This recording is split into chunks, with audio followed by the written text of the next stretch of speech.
Choosing Love by ginnyrules27. Chapter 26. Mel grinned as she sprawled out on the couch in Ben's office. Her cousin sprawled out next to her. After what felt like a lifetime, they were finally going to go ahead and start picking more VKs to come across the bridge. Or at least they'd pick the method in which they were going to select the next group of VKs. She had hoped Ben wouldn't have to work on paperwork during their planning session, but to be fair to him, they pretty much barged into his office. Where else would they plan the next group? Their dorms? Still, he looked almost miserable surrounded by all that paperwork. Mal wished there was something she could do for him. After all, he'd done everything for her. He'd brought her off the aisle, had even been there when she needed someone. I still think it should be via application, Carlos said from his spot on the floor, looking up from petting Dude, who whined slightly as the pet stopped. Estelle laid on the rug next to him, his legs in the air as if hinting for a belly rub from Carlos. That way it's not just people we like going from the aisle, but all the VKs get a chance.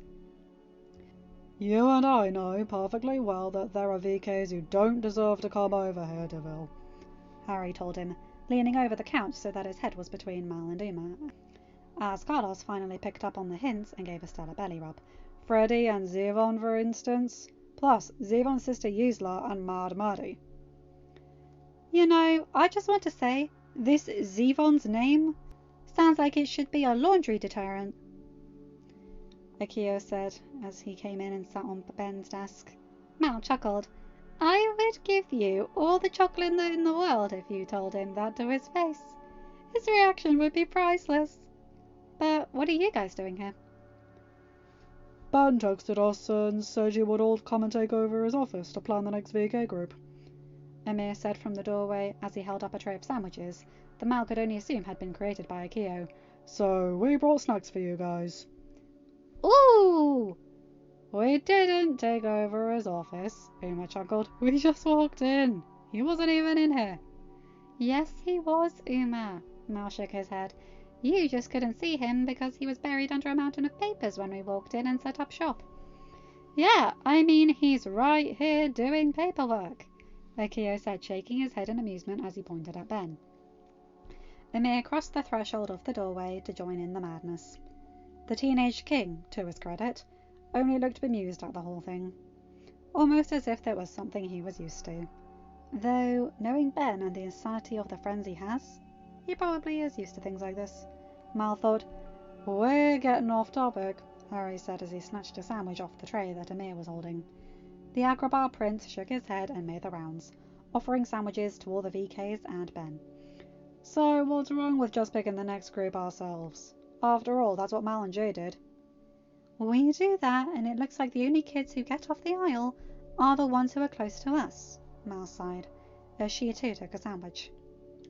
Ever since the picnic, she noticed that Amir and Akio, at least, were determined to make sure all the VKs got food whenever possible. Not that they were complaining, of course. Carlos is right. It's only fair to do an application. That way, kids don't get disheartened if they don't get picked this go-around. Mal, to be fair, if you saw an application with Freddie or Zevon's name on it, would you give it a fair consideration, or would you turn it to Ash? Oh, Ash, to be sure. Mal nodded and then paused. I see your point, Harry. I know why we don't want Freddie, Ben spoke up from his never-ending mountain of paperwork. After all, he wasn't exactly fond of the guy who had hit Mal in the shoulder with a dagger, and wasn't exactly crazy about bringing gang warfare to Oridon, even if every kid on the aisle deserved their chance to be in the sun. But why don't we want Zevon? He's got a crush on Mal. Jay and Harry spoke up simultaneously, causing Mal to roll her eyes and Ben's back to stiffen up. Honestly, you think every guy you interact with has a crush on me? Not true. We don't think Amir or Akio has a crush on you, Jay pointed out. Considering they both have girlfriends, I should hope not. We also don't think Charming or DeVille or Fish for Brains have a crush on you, Harry added, acting as if Mal hadn't spoken. Though, if I had to be fair to Zevon, at least we know what his next move would be if he got an Oridon. Freddie's unpredictable. I think for the second group, it couldn't hurt to have an application, Ben said, bringing the conversation back to stable waters and giving a nod to Carlos's point. We keep it fair that way. Plus, then it builds the framework for future groups. Okay, but then who reviews the applications? Jay asked from his spot leaning against the wall by one of Ben's bookshelves. Your shadows? Because I'm pretty sure we just made them biased by going on about why they don't like Zevon and Freddy. To be fair, we don't like any of the angels or the casters, Mal pointed out as Estelle got up from his spot by Carlos to go over to her. Well, except for Brooke and Quinn. That's only because the last didn't exactly have a choice in leaving our crew, and Quinn's pretty much harmless, in that she's the only caster who can't use magic, Harry told her. Right, you just said Lachlan basically told Brooke it was her or us. You know, it's probably a good thing Gil's not here, otherwise he probably wouldn't like where this conversation was heading. Talking about his sister and his cousin like this. Carlos said, shaking his head. Where is Gil, anyway? Ben asked. While the blonde wasn't necessarily close to the other VKs, Ben would have thought the son of Gaston would have been at this meeting in case there was someone he wanted to get off the Isle. Evie wasn't there either, but Ben had pretty much expected that. Her father had officially been released from hospital, and Snow White was helping him get set up in a guest room in her castle. Something that Evie was more than happy to help with. Ben had already sent a card to Daniel, hoping that the older man continued to have a speedy recovery, and that whenever he was ready, Ben was more than happy to meet him to set up a guardianship for Evie. Gil's on a date with Macaria, Mal told him, a smile pulling on her lips at the thought. Of all the things she had seen since coming to Auradon, that was probably not something she ever would have expected to happen. But, and she did deny she had even thought if anyone actually asked, it was cute. Sometimes Mal would see the two of them watching Raw practice on occasion, when she'd sneak in to watch Jay and Carlos. Plus, Lonnie had finally decided she was good enough to try out for the team, and there was no way Mal was going to miss that. Harriet, Harry stated, putting them back to their original topic. If anyone's coming off the Isle, it should be Harriet. Excuse me, why not Celia? Uma asked, leaning her head back to look at her first mate and raising an eyebrow questioningly. No reason they can't both come off, Captain. In fact, Freddie might prefer it if Harriet was with the young Shadowling. I thought we didn't want Freddie, Ben said, tilting his head in confusion. Freddie with an IE is Uma's older sister. Freddie with a Y is the spawn of Satan himself, Harry explained, and Ben nodded.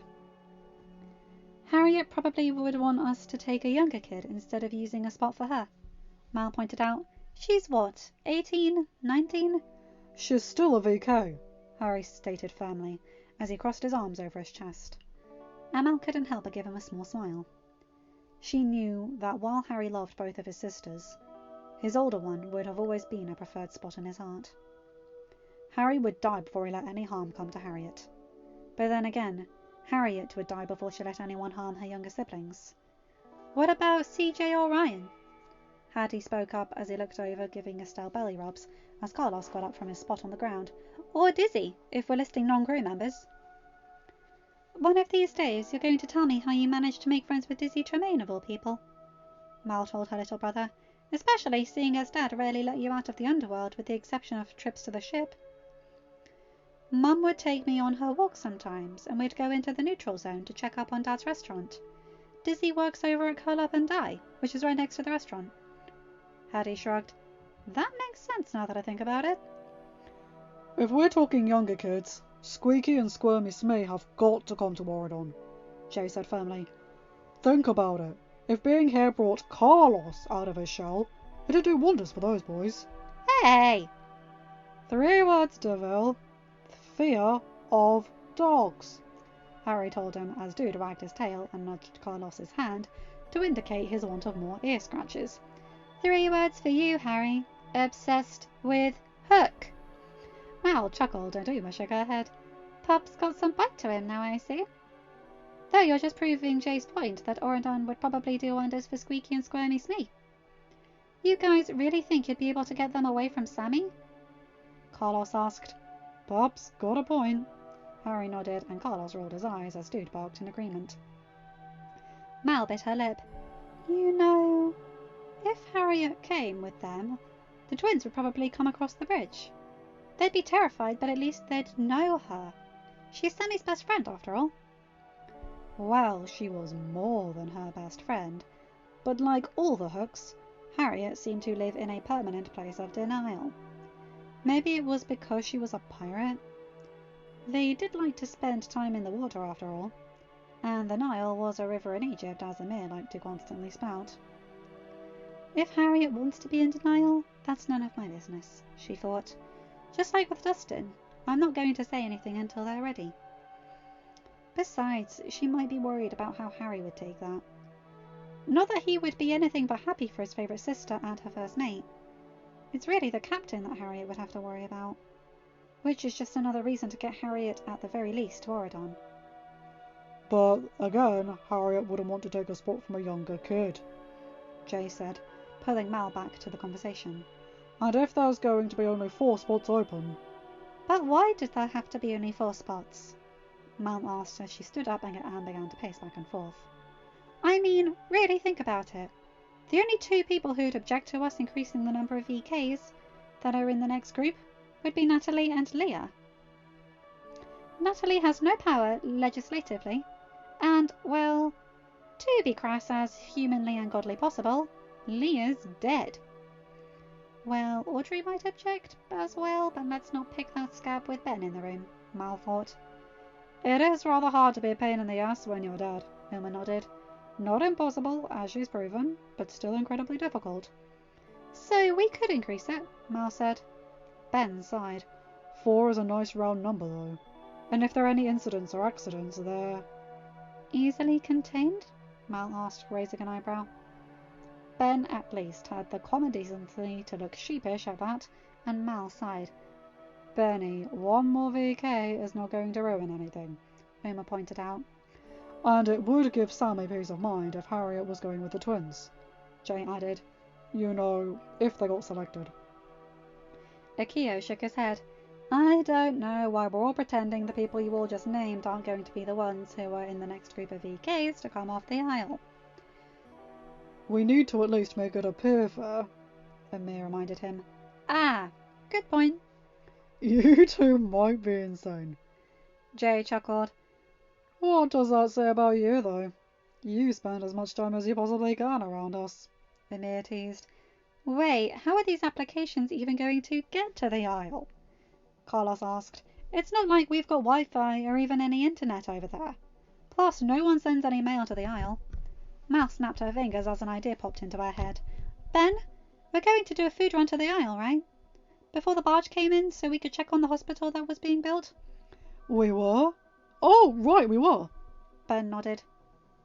There hadn't been any reports on the progress of that, and it was probably a good idea to make sure that there was a fully stocked hospital on the aisle before people who were used to eating rotten food and essentially garbage got a shock to their system with fresh foods. That wasn't to say that they weren't sending any fresh stuff onto the aisle. Harry and Jay had pretty much taken over the food delivery drives, much to the amusement of Amir and Akio, who had been in charge of the drives before, and were making sure only light stuff was making its way to the Isle of the Lost. We can get the applications passed out then. If there's one thing my crew can do, it's spread the word around the aisle, Mal nodded, bringing Ben back to the present. We can pick up the applications the next time we go over. We could call it VK Day, Uma chuckled.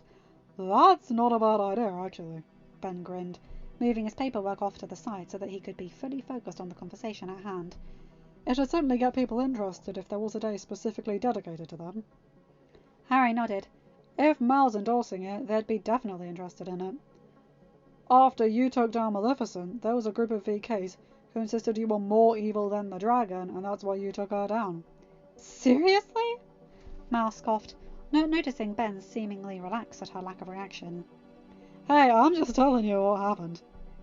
Harry chuckled. Ginny Gothel actually took one of the dragon's cloaks, but the VKs made sure your room was left untouched if you ever came back. Nice of them. I think they're just scared of you. Still, I'm in Oridon. For all they know, I'm never coming back to the Isle. It could have really just been as easy for them to just sack my room along with the rest of Maleficent's castle. Mal said with a shrug. Plus, anything I really care about is over at my dad's or the clubhouse anyway. It's not like I'd be that upset if they turned it over. They'd run the risk of upsetting Dad, though, Hattie pointed out, and he runs the aisle now that Maleficent's a lizard. Seriously? Oh yeah, did I not tell you about that? Irma chuckled. I'd think I'd remember if you told me that, Mal exclaimed as she shook her head in amusement. People come to him all the time with their grievances about other villains. At least according to Aunt Steph. Dad must love that. Mal shook her head again, this time a slight exasperation. He wasn't really one to suffer fools, like he liked to say, and most of the residents on the Isle were dumber than a bag of rocks. Sure, there were a few who had more than 2 brain cells to rub together, but they were few and far in between. At least now the kids of the Isle will be guaranteed food no matter what side they're on, Mal thought. If Dad's truly the leader of the Isle, he can't be seen favouring anyone. He never charged any of the kids at the restaurant when they came in for a meal. Well, any kid who wasn't an angel or a caster, those kids had to pay. Oddly enough, he really doesn't seem to be enjoying it, Irma told her. Though, according to your mum, he does love to start his day with a gloat to Maleficent lizard about how her plans failed and that he won. Fairy godmother said she could turn back if she grew to love, Mal stated. Does that really seem like something the dragon would do? Learn to love? Touché, Mal nodded, but then shook her head. I feel that we've gotten extremely off topic. You have. Akio nodded. It's quite entertaining to watch. You know you and Amir are just as bad, right? Ben asked. Of course, we never claimed otherwise. Ben shook his head as his phone pinged with a text from Jane. He smiled as he opened it. Jane had been helping him put together a gift for Mal that would be presented at Cotillion.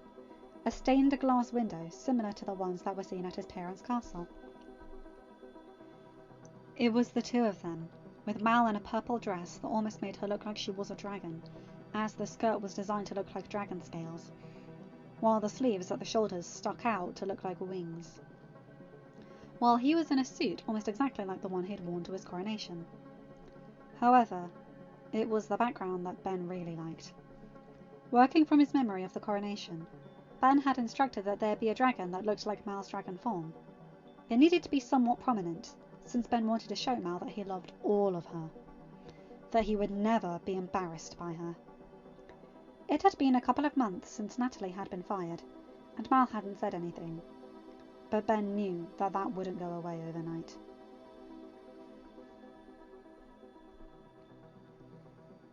That's why he made it a point to dress down a bit more, much to Evie's delight, since she could design casual Auradon clothing and dip her toes into new fashion trends. In fact, Ben was wearing one of her new items that Evie had designed, a short-sleeved light blue shirt with tan slacks. To quote Evie, he was dressed down enough so that he actually looked like a teenager, but was still dressed up enough in case he needed to go to an emergency council meeting or got snagged by any reporters. Evie had also designed a jacket in the style of Isle fashion for him, since Ben had a feeling they would be going to be repeated trips to the Isle. Sure, Chip and Chad might think him insane to repeatedly return to a place that had been set up by his dad, but Ben wanted to see the Isle with his own eyes. After all, no one had checked the reports for 20 years, and the Isle had suffered from rotten food. Reports could be falsified after all. So, we're all in agreement? Mal asked, and Ben brought his head up to make sure he wasn't agreeing to anything he wasn't fully listening to. That had happened once when he was 7, and he had vowed to make sure that it never happened again. 5 spots instead of 4, Ben clarified. Yep. I think that's doable, Ben nodded. But we'll need to do the applications if that's the case.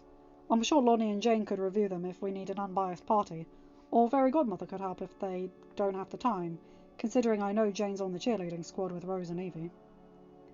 Honestly, we could just give the applications to the cheer squad. Now that Evie's off there, they're probably the most unbiased group we've got in terms of reviewing. And then Ben and Mal can give their final approvals. Ben, Akio said. Yeah, and the Tawny team could help as well. Amir nodded. I mean, Chad might not, but he's one guy. Carlos and Jay couldn't help either, otherwise it becomes bias, Akio pointed out. Oh, yeah. None of the VKs wanted to point out that it'd be biased with Evie there too. Hey, they were wicked, not stupid. Even if Evie acted the most like an AK, she was still from the Isle. That could work, Ben said as he thought about it. I wouldn't want to give them more work than they can already have, though. It can't hurt to ask, and Yi Min and Tiger Peony would be more than happy to help at the very least. Amir said, Plus a Shaki and Melody would definitely help. I can get the applications drafted and sent over to you, Ben, Mal offered. Mal, I can't ask you to. You're not asking me, I'm offering, Mal told him. Besides, I'm a VK. Who better to handle the VK groups than someone who has been on the Isle? She has a point. Amir nodded. Ben chuckled. Just let me know if you feel like there's too much on your plate, he told Mal. Are you ever going to tell people when you have too much on your plate? Mal asked, raising an eyebrow. I don't have too much. Ben, you're fooling no one, Ikeo stated. I'm pretty sure you were close to falling asleep in grammar yesterday. Mal shook her head. Come on, Benny. I think it's time you took a break. And maybe a nap. Mal! If you want me to take breaks, then you need to take breaks, Mal said as she took Ben's arm and began to drag him out of the door. Ah, it's nice to see someone who's not me drag him out of his office. Ikeo grinned. You know it's weird if we're here without Mal and Ben, Emma said. Anyone want to go spa? Is that all you do? Of course not.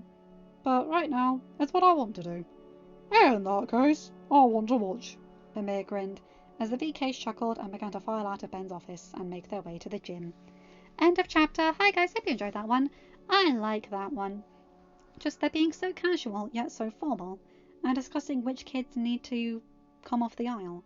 And people might say some things about Harry choosing Harriet, but he does have a reason that's beyond him being closer to Harriet than he is with CJ. That comes to a head quite soon as well. Anyway, you guys know the drill. Like, comment and subscribe and hit that bell to be notified whenever I upload a new video. Have a good day, night, or whatever time zone you're in. Bye my guys, gals and non-binary pals. I'll see you in another video. Take care.